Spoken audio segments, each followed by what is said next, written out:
سپنے نہ تھے، تجھ کو چلنا سکھایا تھا ماں نے تیری، تجھ کو دل میں بسایا تھا ماں نے تیری، ماں کے سائے میں پروان چڑھنے لگا،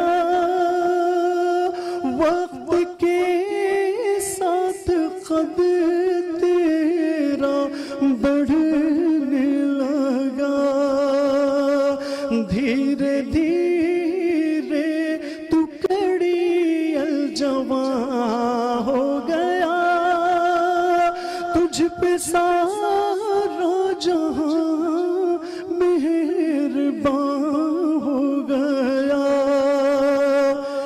ایک دن ایک حسینہ تجھے بھا گئی،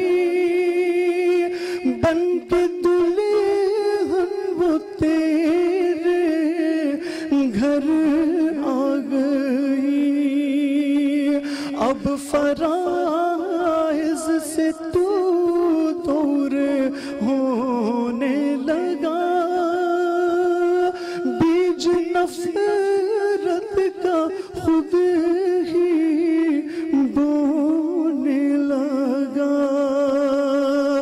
یاد کر تجھ سے ماں نے کہا ایک دن، اب ہمارا گزارا نہیں تیرے بن، سن کے یہ بات تیش میں تو آ گیا،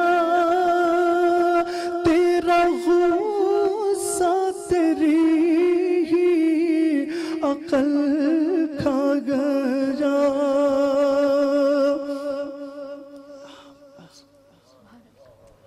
آپ نے بہت عمدہ ہے، میں نے ڈاکٹر زبیر صاحب کی آنکھوں میں کبھی آنسو نہیں دیکھے، اور یہ ایک ماں ایسا ذکر ہے جناب، میں ہمیشہ کہتی ہوں کہ جن کے پاس مائیں ہیں خدا کے واسطے وقت رہتے ان کی قدر کریں۔ میرے پاس میری اب ماں نہیں ہے، لیکن مجھے اس بات کا سکون ہے کہ میں جتنی خدمت ان کی کر سکتی تھی میں نے کی ہے، لیکن وہ لوگ جو اپنی ماؤں کو عیدی ہوم میں، شیلٹرز میں چھوڑ کر آ جاتے محض اس لیے کہ ان کے گھر میں ان کے لیے جگہ نہیں ہوتی اور خود 1000 گز کے بنگلوں میں رہ رہے ہوتے ہیں، میں کہتی ہوں ایک جھونپڑی بھی ہو تو اپنی ماں کو اپنے سائے تلے رکھو، کیونکہ تم جب اس کے سائے تلے آؤ گے تو اس کی رحمتیں آپ پہ برستی رہتی ہیں۔ جگہ وہ بناتا ہے، جگہ ہم نہیں دیتے۔ مجھے نہیں سمجھ آتا کہ ہمارے دلوں پہ یہ جو پردے پڑے ہیں، ہم اپنی ماں، اپنے باپ جن سے ہم جنے ہیں، جنہوں نے ہمیں سینچا ہے اپنے خون سے، ہم انہیں بھول جاتے ہیں جب ان کے سہارا بننے کا وقت آتا ہے، جب ہمیں وقت آتا ہے کہ ان کی انگلی پکڑ کے ہم انہیں آگے لے کے چلیں، تب ہم بھول جاتے ہیں کہ بچپن میں وہ کبھی ہمیں اپنی انگلی پکڑ کے لے کے ہمیں چلنا سکھایا تھا۔ لیتے ایک چھوٹا سا بریک کے بعد واپس آتے ہیں اور اپنی گفتگو کو جاری رکھیں گے جناب۔ رمضان ہمارا ایمان، رمضان ہمارا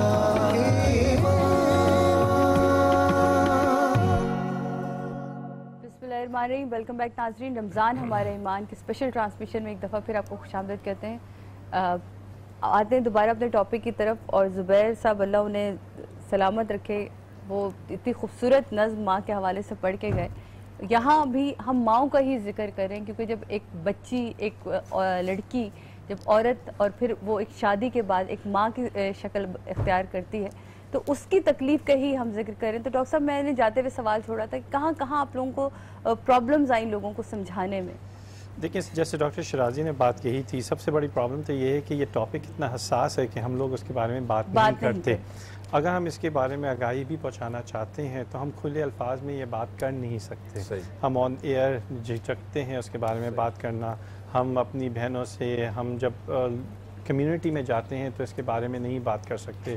ابھی بھی بہت لمیٹیشن ہے کہ ایک مرد عورت سے نہیں بات کر سکتا، اسی لیے کاش نے وی آر کا استعمال کیا ہے۔ وی آر جو آپ نے شروع میں دیکھے تھے، کہ آپ ایک reality. پرائیویسی ورچوئل ریالٹی میں سیکھ سکیں کہ کس طرح سے آپ اپنا ایگزامینیشن خود کر سکتے ہیں.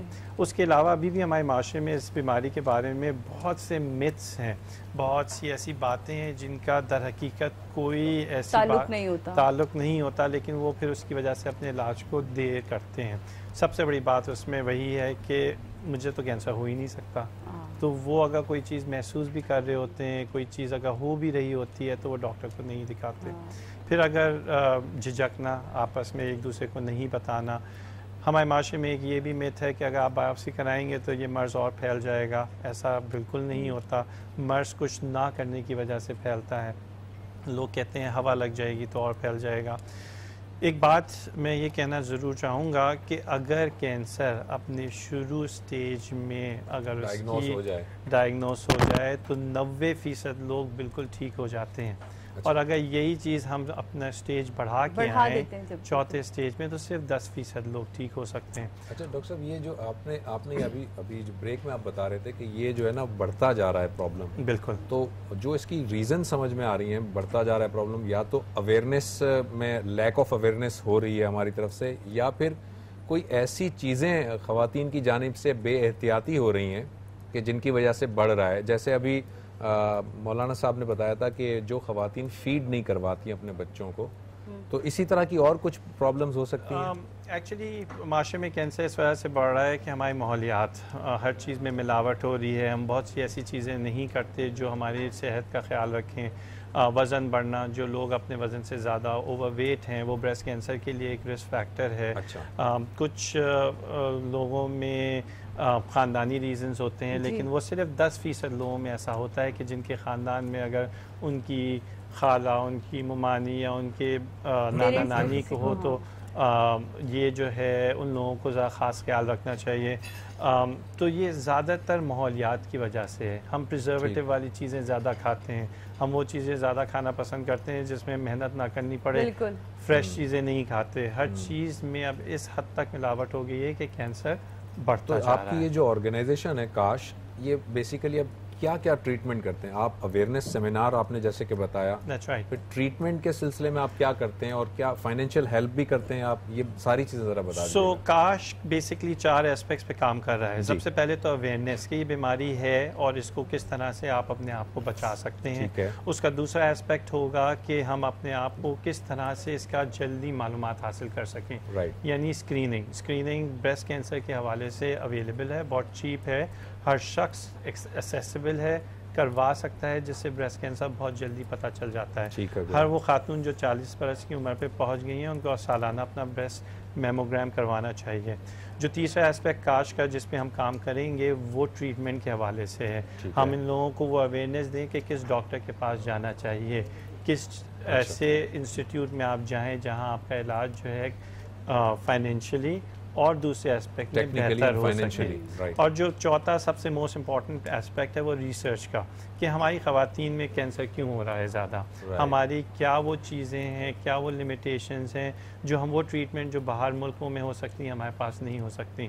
ابھی میں پچھلے ہی ہفتے ایسکو سے آیا ہوں, جو سالانہ امریکن کینسر کی کانفرنس ہوتی ہے, لیکن وہاں وہ ٹریٹمنٹس آ رہی ہیں جو ہمارے لوگ تو اس کو افورڈ بھی نہیں کر سکتے. ایک دوا مہینے کی 9 لاکھ روپے کی ہے. تو ریسرچ بہت ضروری ہے کہ ہم وہ کیا چیز کر سکتے ہیں جس سے ہم لوگوں کو فائدہ ہو. تو کاش نے ہر aspect from the diagnosis, awareness all the way to the treatment کا بیڑا اٹھایا ہے. انشاءاللہ ود ٹائم ہم اس کو آگے لے کے چلیں گے. اچھا, یہ ڈاکٹر صاحب آپ بھی ذرا بتائیے گا کہ آپ کے جو سینٹرز ہیں یہ پورے سٹی میں ہیں یا پورے کنٹری میں پھیلے ہوئے ہیں, اور اگر سینٹرز ہیں جیسے اگزامپل سٹی کی بات کر رہے ہیں تو کہاں پر ہیں؟ اگر خواتین ہمیں سن رہی ہیں اور اگر کوئی ایسی خواتین ہیں خدا نخواستہ تو وہ کیسے آپ سے رابطہ کریں؟ دیکھیں, ایک تو کاش کی ملٹیپل سٹیز میں الگ ویسے نہیں ہیں, مگر یہ لوگ اپنی ٹیم لے کے پھر نکلتے ہیں. اچھا, آپ کی موبائل ٹیمز ہیں؟ موبائل ٹیمز ہیں جو جاتی ہیں مختلف گاؤں میں یا دیہاتوں میں یا ایون شہروں میں جا کے وہاں سیمینار کرتے ہیں یا کیمپس لگاتے ہیں جس میں عورتیں آتی ہیں, ان کو سکھایا جاتا ہے. پھر یہ جو لیڈی ہیلتھ ورکرز ہیں ان کے ٹریننگ میں انہوں نے کافی کام کیا ہے تاکہ وہ لیڈی ہیلتھ ورکرز جہاں جہاں جاتی ہیں پھر وہ تو آپ موو کرتے ہیں. لیکن آپ کا اس سینٹر اس سٹی میں کوئی سینٹرز ہیں آپ کے؟ اس وقت کاش کا کوئی ایسا سینٹر نہیں ہے. آن لائن آپ ہم کو دیکھ سکتے ہیں آگے چل کے, کیونکہ ابھی ہم اپنی انفینسی میں ہیں, ابھی کاش شروع ہی ہوا ہے. تو ہمارا گول یہ ہے کہ ہم ایسے ہیلتھ کیئر ورکرز جن علاقوں میں ہم جا رہے ہیں انہی کے لوگوں کو یہ سب چیزیں سکھائیں. جیسے سول ہاسپٹل ٹھٹا کے علاقے میں ہم وہاں گئے, ہم نے وہاں کے لیڈی ہیلتھ ورکرز کو سکھایا اور وہاں جا کے ایک سیمینار کیا. تو بیسکلی وی آر امپاورنگ انہی لوگوں کو کہ اپنے ہی لوگوں کا. آپ کا جو اسٹیٹسٹکس ہے وہ کیا کہتا ہے کہ گاؤں دیہاتوں میں زیادہ یہ پرابلم ہے یا سٹیز میں ہے؟ آئی تھنک یہ سٹیز میں زیادہ ہوگی. جیسے آپ جاتے ہیں وہ ڈائلیوٹ ہو جاتا ہے. صرف فرق یہ ہے کہ ہمارے گاؤں دیہاتوں میں اسٹیج زیادہ بڑی بھی آتی ہے کیونکہ وہ لوگ علاج کے لیے جلدی نہیں آتے. تو اس وقت جو لوگ ہمارے سن رہے ہیں وہ ہماری ویب سائٹ سوشل میڈیا پہ جا کے بہت ساری چیزیں ایسی ہیں, لیکن جو رورل علاقے ہیں اس کے لیے ابھی یہ لمیٹیشن ہے. انشاءاللہ آگے چل کے. تھینک یو ویری مچ جناب. یہاں لینا ہے ہم ایک چھوٹا سا بریک, لیکن میں آپ کو یہ بتاتی چلوں کہ ہمارے ساتھ اس بریک کے بعد ڈاکٹر صاحب نہیں ہوں گے. تو thank you so much doctor صاحب, اور انشاءاللہ یہ کاش ایک امید لے کے لوگوں تک پہنچے, اس کے ہمیں انتظار رہے گا. اور ہمیں جوائن کیا تھا رباب نے, تو جب ہم واپس آئیں گے بریک کے بعد تو پھر انشاءاللہ رباب صاحب اور علامہ صاحب تو یہاں ہیں ہی, تو پھر اپنی گفتگو کو آگے لے کے چلیں گے. جناب لیتے ہیں بریک کے بعد ملتے ہیں آپ سے. رمضان ہمارا